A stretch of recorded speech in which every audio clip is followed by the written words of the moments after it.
we used to drive and take drives, long drives when I first started sculpting, and just look at the landscape and the clouds.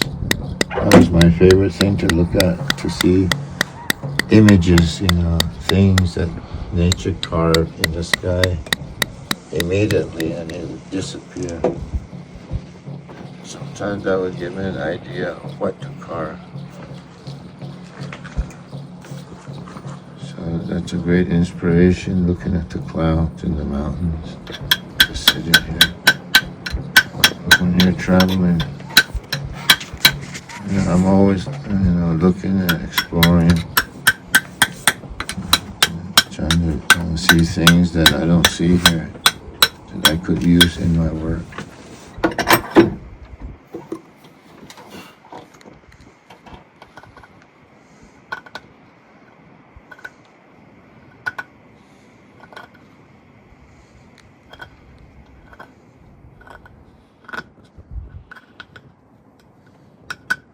I was very honored to do a show with Alan Hauser in Santa Fe.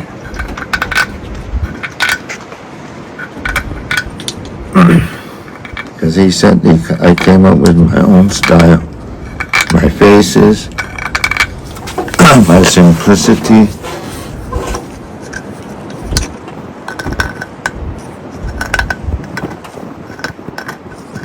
I use a lot of sandpaper like this to smooth out the faces.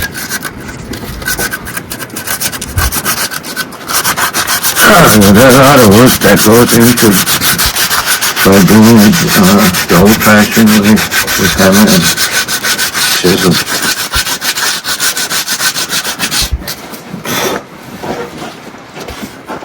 The expression and the size of the face all determines if it's going to be a male or a female.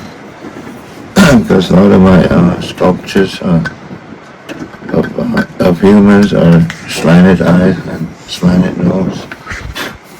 But the women have a different, a different perspective of the face. Facial expressions are different than the male. The males are more stronger.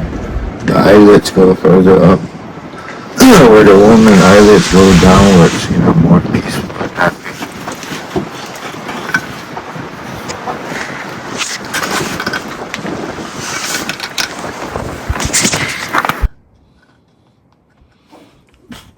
I like carving when I hear birds singing. That's the life I have here. Birds come here.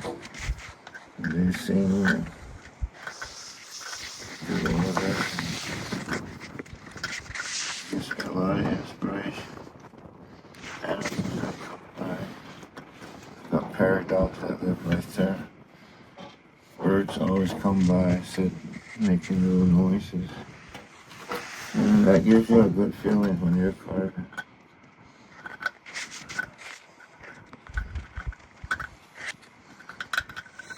This particular stone is a little harder than the orange, translucent one.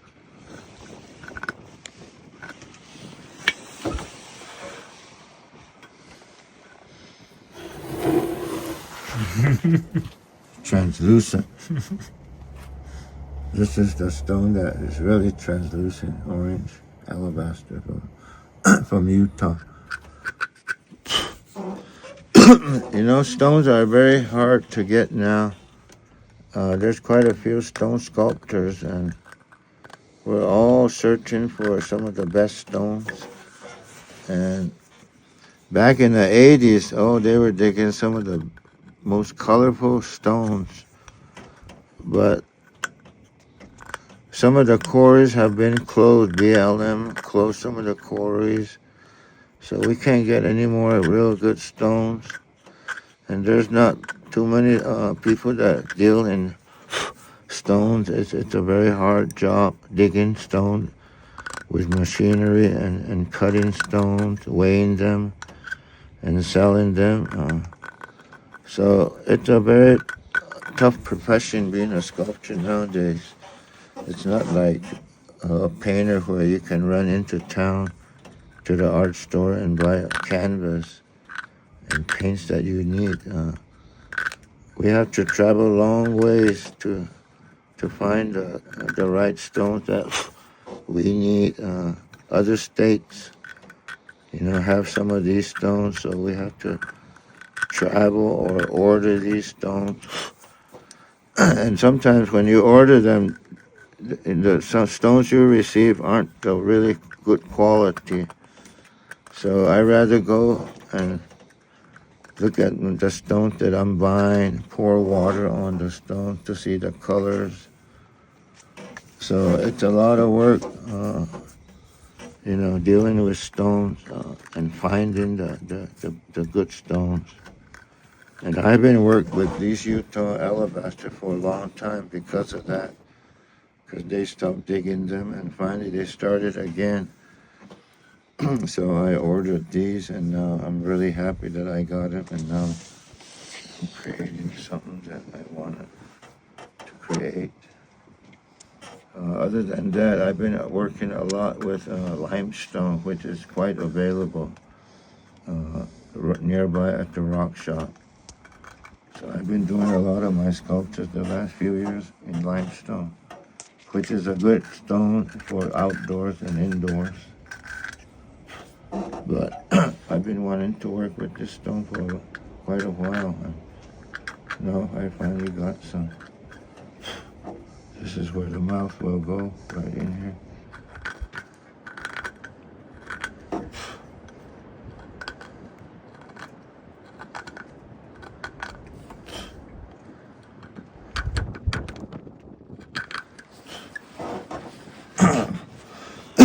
It's gonna have more hair flow down this way. And a little boy's face right in here.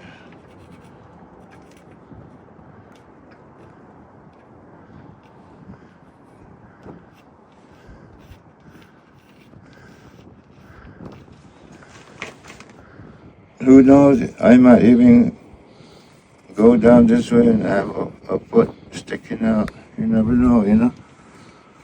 That's the thing about working with stone. It's exciting. You just don't know what's going to come out. That's why I never plan. Una tapo, una toca for a while. Yeah. My grandpa one day saw me chipping on the stone, texturing it with a pocket knife. And he went over to his house, and an hour later he came back with this. He said, I made you this so you don't use your pocket knife. You can use this. And he said, I couldn't take this thing out, and I'm glad it didn't come out because this is a major thing for me that makes me hold it, and it gives a little more weight to where it feels funny this way, but with this, it's perfect. I can, texture perfectly, And this is my oldest tool, 52 years old. And Utah has 8 different colors of alabaster. And this is another one of them, which I really like to texture. This is the spirit, the water bird, the eagle. These are the mountain design that represents strength. And this represents the rain, the wind, and these are messages, memories and messages. And this is the pottery for bringing water and cooking. This is the mountain design also. These couple are people that have lived way back and peacefully standing there enjoying life. That's what I try to carve. I try to carve good things, good ideas, good stories, that I have heard. A lot of my sculptures are about stories I heard from other people, from my grandfather and grandmothers. And that's what I put into these, the stories that they told me are in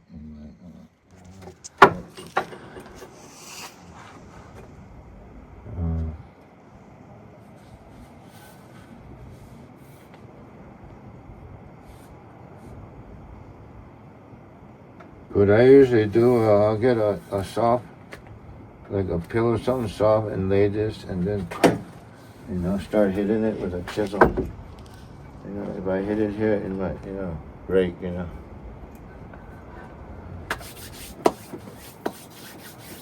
Yeah, this is my home. This is my inspiration. That's my studio. Right over there. Hi, this is my outdoor studio. And this is the beginning of an idea. What I'm doing here is I'm working on a piece of Utah orange translucent alabaster. One of my favorites. You put a light behind it, it really glows through it. So I'm chiseling the rough skin, which I call, to make it smoother. And then I'll pour water on it, and it brings out the color. Then I'll keep turning it around and around, looking at it sideways, upwards, steadying it, looking at it, walking away from it, coming close to it. All of a sudden, an idea pops out. That's how I work here at my outdoor studio. And this is how I've always worked. I don't have a pencil to draw an idea. This, in my mind, is what does the job. I don't have an idea yet, but like I say, when I pour water on it, look at the coloration of the stone, then I think about it, and all of a sudden an idea will come about. Sometimes, and many times, while I'm chiseling it, an idea pops out. So I stick with that idea. Often it might change a little, but once I get the idea, I work on it.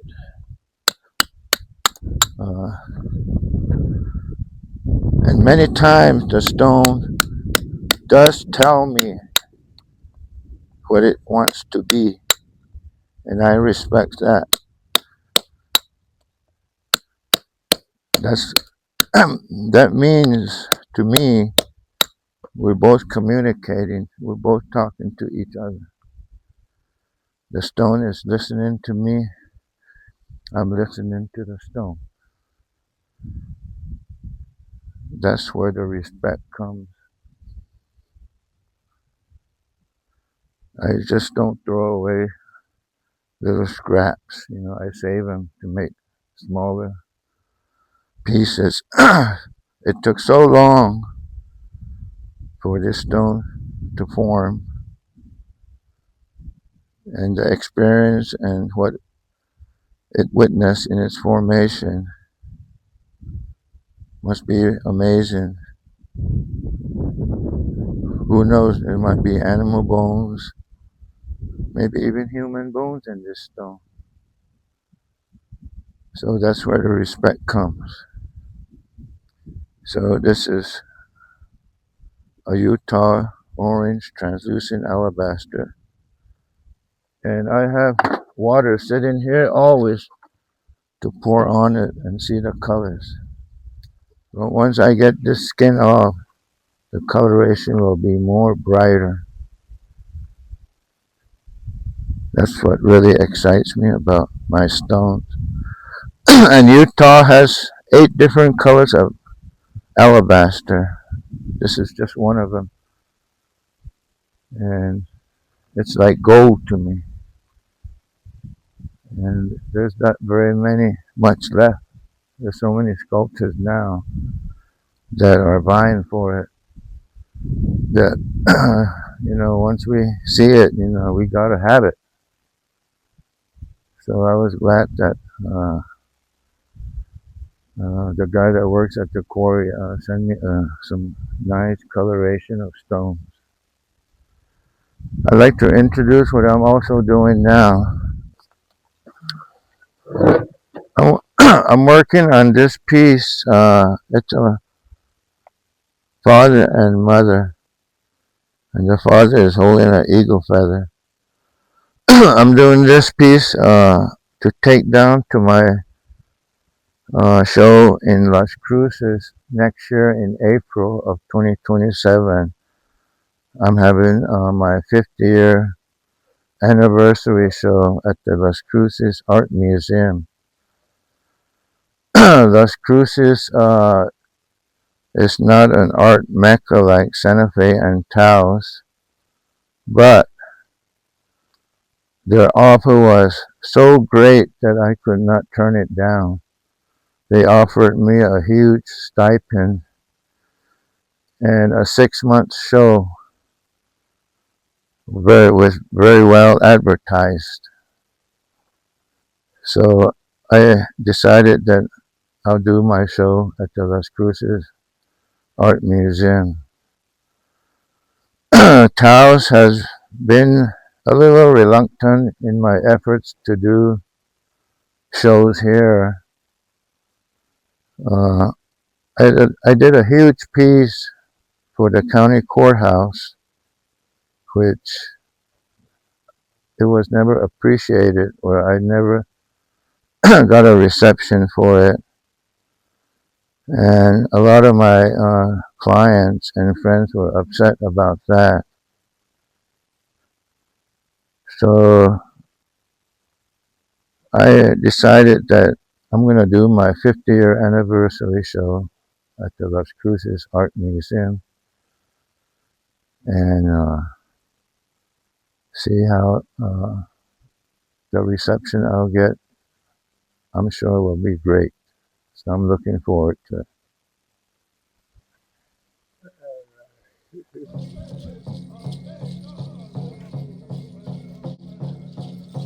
This stone has witness in its formation.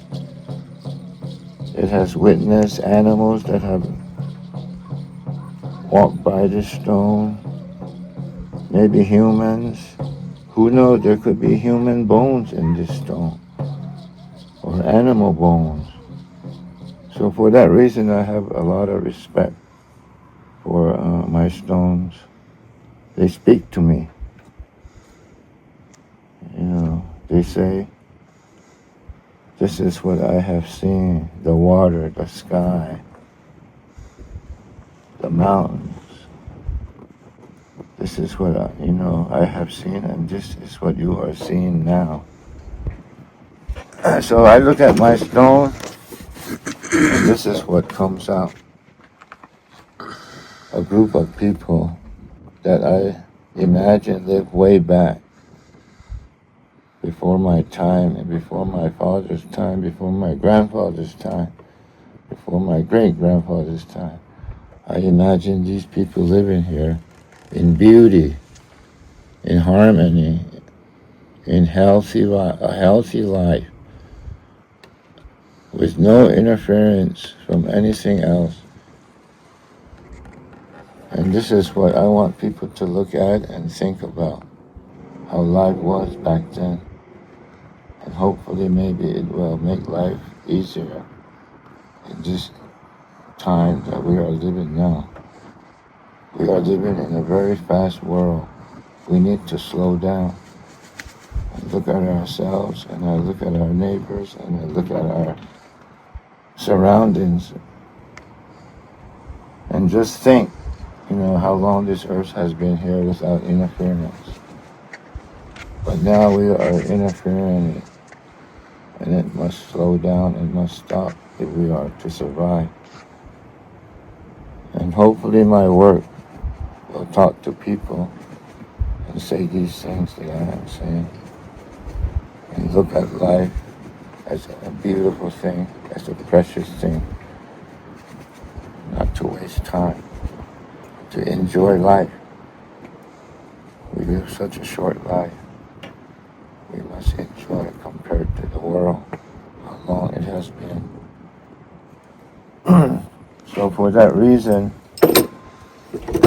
I respect my stones, and I don't try to carve the same images. I try to come up with different ideas.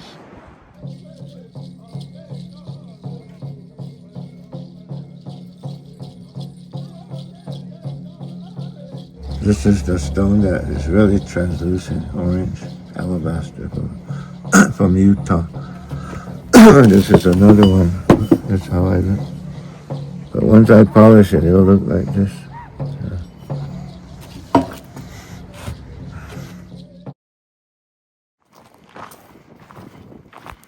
One of my friends from the Pueblo made this in the 1980s for me. This thing, he's a welder. And he made this so I can lift my heavy stones. And then I got this come along, and I've had it a long time, since the 80s. And it still works real perfect. And it can lift up to 2,000 pounds of stone. And these are my bigger stones here. And here's a broken alien that it was 5 feet tall, but the dog knocked it over and it broke the head off. I like to carve whatever I feel that day and whatever comes to my mind, even if it's an alien or a spaceship or a canoe. You know, it just. After 52 years of carving, I'm trying to experiment now on things that I like to carve that I haven't carved. So I'm coming up with different ideas now. I don't carve just for the pleasure to get money and sell. You know, I'm carving stuff that I want to enjoy looking at myself for a while, and then have somebody else enjoy it as I did. And this is an old piece that I've had here. This is a piece I did 10 years ago, and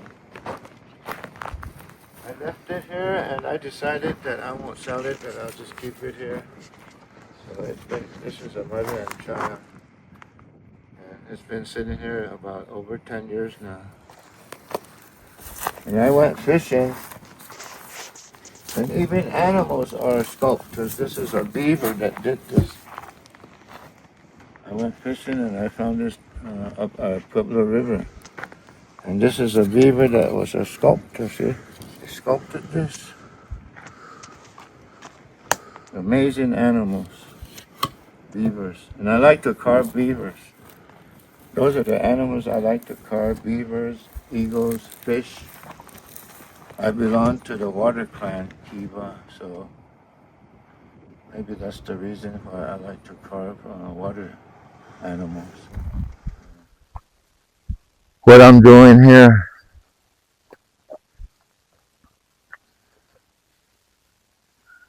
what kind of log is this? Pine, yeah.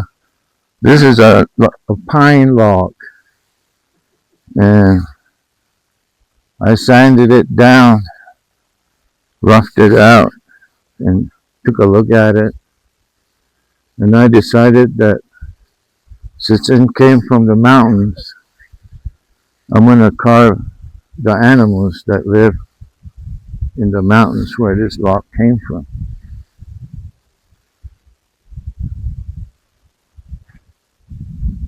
First, I started with the owl, and here's the owl. And I made one of the eyes.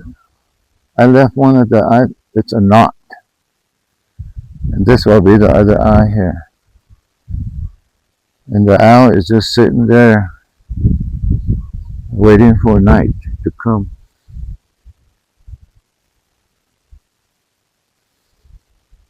I asked my grandma once the purpose of our life as Indian people. And she said that we have a great responsibility being Indian people. That we're here for a purpose. We view Mother Nature, Father Sky, Mother Earth very differently than the non-Indian people. We have a connection to these animals that live around us. We have a deep connection. We have deep roots. And we hunt these animals not for fun, but to nourish our bodies, keep us healthy. And we just don't do it for that reason. We pray, and there are also songs that go with these animals. So there's a lot of respect I have for this. The second animal I carved was the robin. The robin is a beautiful bird that comes out in the spring and makes beautiful music. And I left this knot, the wood knot, as the eye of the robin. And all down below is the wind. The wind, tells us a lot, but wasn't ahead of us. The wind can make people think. It can make your hair blow and ideas come out of your hair as the wind blows it. This is a turtle that I carved, the third animal I carved. The turtle is slow, but yet it has a long life.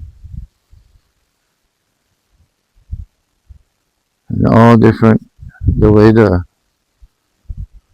body is built so strong that it can't be harmed by any animal.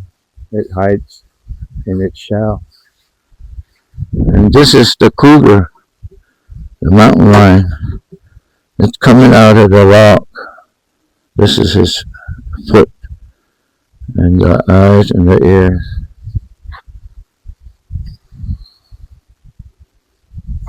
And this is the animal I carved. The fourth animal I carved was the otter. The otter is a very fast animal. It washes its food. It swims upside down. It plays, hunts fish. I went fishing to my favorite fishing hole, and there was no fish because there were some otters around, and they took my fish. Anyway, let them have them. They need the fish more than me. This is the fish I carved. I belong to the fish clan. So I love to carve water animals. This is the fish. Next to the fish is the beaver. I love carving beavers. The way they dive and slap their tails in the water can really scare the heck out of you at nighttime.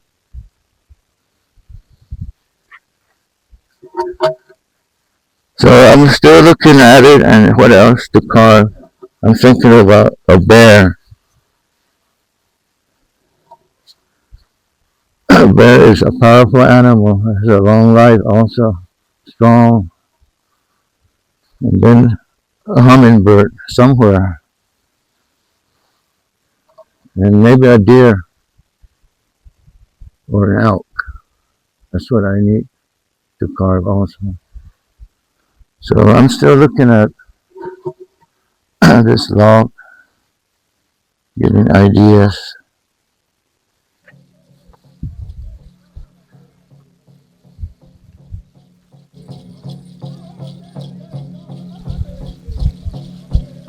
Looks nice from here.